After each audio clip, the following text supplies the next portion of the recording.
उपचारासाठी गेलेला एकुलता एक मुलगा, सून आणि नातू उपचार घेऊन सुखरूप घरी परतण्याऐवजी त्यांचे मृतदेह चाले। मुंबईतल्या गेटवे ऑफ इंडियाजवळ बोट सफारी करताना झालेल्या अपघातात राकेश अहिरे, त्यांची पत्नी हर्षदा आणि 6 वर्षांचा मुलगा निवेश यांच्यावर काळ्यानं घाला घातला। आपल्या परिवारातील या गोड माणसांची अचानक झालेली ताटातूट पाहून राकेशचे आई-वडील, 2 बहिणी यांनी केलेला आक्रोश काळीज पिळवटून टाकणारा होता। अहिरे कुटुंबातील हे दुःखद दृश्य पाहिल्यानंतर साऱ्यांचंच मन हेलावलं। 30 वर्षांपासून पिंपळगाव बसवंत इथं स्थायिक झालेल्या नाना अहिरे या बांधकाम क्षेत्रातील लेबर कॉन्ट्रॅक्टरचा राकेश एकुलता एक मुलगा। राकेश मुंबई इथं पत्नी आणि मुलासह उपचारासाठी 3 दिवसांपूर्वी गेले होते।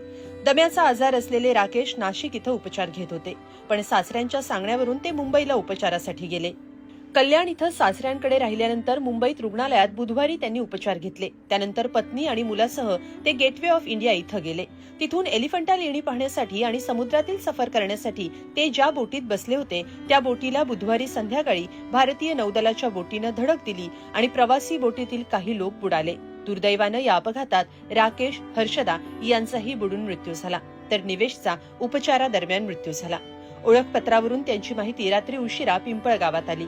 नातेवाईकांनी प्रशासनाशी संपर्क केला।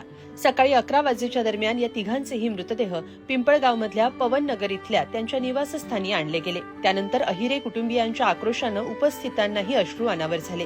3 दिवसांपूर्वी आपला निरोप घेऊन गेलेल्या नातू, मुलगा आणि सुनेनं घेतलेल्या कायमच्या निरोपामुळे अहिरे कुटुंबावर दुःखाचा डोंगरच कोसळलाय। पिंपळगाव बसवंत अमरधाममध्ये तिघांवर अंत्यसंस्कार करण्यात आले। आम्ही बाबूराव गांगुर्डे, माझे हे कॉलनी पवन नगरच्या कॉलनीमध्ये राहणारे रहिवासी आहेत आणि तिघेही राकेश, हर्षदा आणि त्यांचा जो मुलगा निधी तो एकदम प्रेमळ स्वभावाचे होते आणि चांगले होते। परंतु ते काहीतरी नाकाचं ऑपरेशन करायला मुंबईला गेल्यानंतर ऑपरेशन वगैरे झालं, पण गाडी काही लेट असल्यामुळे ते समुद्रात बोटिंग करायला गेले। बोटिंग करीत असताना त्या बोटिंग मध्ये ज्या वेळेस ते बोटिंग मध्ये गेल्यानंतर जी काळजी बोट मालकानं घ्यायला पाहिजे का, त्याचं लाईफ जॅकेट, जी काही सुरक्षा व्यवस्था त्याने ठेवायला पाहिजे ती न ठेवल्यामुळं हे 10 जीव गेले। ठीक आहे, दुर्घटना घडू शकते, परंतु जी व्यवस्था त्यांनी करायला पाहिजे होती, सुरक्षा व्यवस्था, ती त्यांनी न ठेवल्यामुळं या लोकांचा जीव गेला ना। आज ते कुटुंब उघड्यावर पडलं। शासनानं त्यांना जास्तीत जास्त मदत करावी। आता मदत करायला राहिलं कोण, त्याचे आई आणि वडील, ते आता काय असून नसून त्यांना काही नाही, काहीच करू शकत नाही। पुढील आयुष्य तरी त्यांना जगता यावं म्हणून त्यांच्याकडे लक्ष द्यावं शासनानं। आणि ही त्या बोट मालकाची चूक आहे, त्या इन्शुरन्स मधून त्यांना जास्तीत जास्त रक्कम मिळून द्यावं। त्याच्या 2 बहिणी आहे आणि त्यांना पण आज त्यांचा कुटुंबाचा आधार गेला, त्यांचा भाऊ होता तो गेला। पण शासनाने याच्याकडे लक्ष दिलं पाहिजे आणि त्यांना मदत दिली पाहिजे। आणि हे जे जेवढ्या ज्या बोटी आहे, हे सुरक्षा असल्याशिवाय ते पुढे हेच करायचं नाही। प्रत्येक जण पैसे घेता पण सुरक्षा कुठे करता? सुरक्षा केली पाहिजे। सुरक्षा न केल्यामुळे जीव गेले। शासनानं त्यांना एकदम काटेकोरपणे काळजी घ्यायलाच लावली पाहिजे। जे काही भाडे करतात आणि पैसे घेतात आणि ते धंदे करतात, ते फक्त धंद्याच्या नादामध्ये ते सगळं विसरून जातात, परंतु त्यांनी ही सगळी काळजी घेतली पाहिजे, असं माझं ठाम मत आहे। आणि या निष्काळजीपणामुळे 10 जीव गेलेले। आमचे एकदम जिवलग मित्र होते राकेश अहिरे आणि संघाचा स्वयंसेवक पण होता तो। खरं तर राकेश याच्या मेडिकल ट्रीटमेंटसाठी मुंबईला त्याची पत्नी, मुलगा आणि त्याचे सासरे असे 4 जण हे मुंबईला ट्रीटमेंटसाठी घेण्यासाठी गेले। परंतु रेल्वेला वेळ असल्यामुळे मग काय करायचं, तर मग ते बोटिंगमध्ये त्या ठिकाणी बसले। परंतु बोटिंगमध्ये बसलेले असताना जी काही नेव्हीची बोट ती इंजिनची चेकिंग करण्यासाठी गेली असताना त्या ताबा सुटला त्या बोट चालकाचा आणि त्यांची त्या ठिकाणी धडक झाली। परंतु आम्हाला 6 वाजेपर्यंत कोणत्या प्रकारची बातमी या ठिकाणी कळाली नाही, कोण गेलं कोण राहिलं।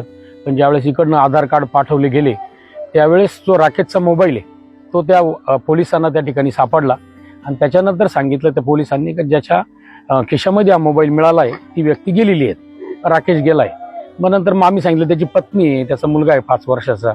असे जेव्हा सगळी माहिती मिळत गेली तर मग शेवट त्याची मिसेस पण त्या ठिकाणी गेलेली होती, हर्षदा, आणि जो मुलगा आहे त्याची दुगदुगी होती की नेव्हीवाल्यांनी सांगितलं की लवकर याला ट्रीटमेंट मिळावी, परंतु त्याला नेईपर्यंत त्याचं त्या ठिकाणी अंत झालेला होता. स्वभावाने कसा होता मित्रांबरोबर कसा असायचा? स्वभावाने राकेश हा स्वभावाने अत्यंत मितभाषी आणि दुसऱ्यासाठी नेहमी धावणारा, पळणारा, मदत करणारा आणि कोणालाही अपशब्द कधी न वापरणारा.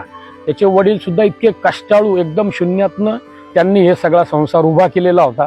आणि राकेशचे सुद्धा त्याचा इथं असणारा मित्रपरिवार आपण जर बघितला, अत्यंत मितभाषी आणि सगळ्यांना सांभाळणारा असा राकेश आज आमच्यातनं गेला.